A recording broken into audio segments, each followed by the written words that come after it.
The Ventura's back together. I've got the 1.65 ratio rocker arms in it. I just want to fire it up with the new rocker arms on it and see if it explodes or if it sounds real nice. Kind of hoping for number 2. Not number 2, like, but the second choice. I don't want this whole thing to go number 2. That would be terrible. All right, let's fire it up.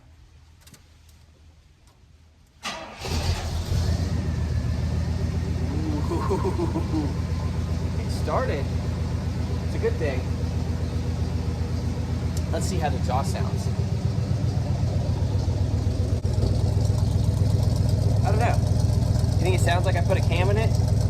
Or does it just sound like it's cold? It's hard to say. Let's go back up front.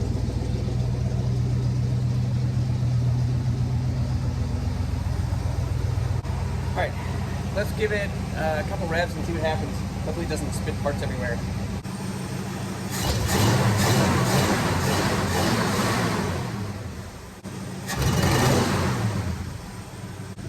Yeah, something's not great when it goes wide open throttle. Let's go. And that's just not going to work. So, well, look at that.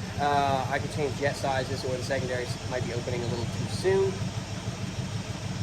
Or a little too late. Who knows? So that's probably what we'll do next, is try some secondary spring and a different size pump squirter. All right. Well, at least it runs.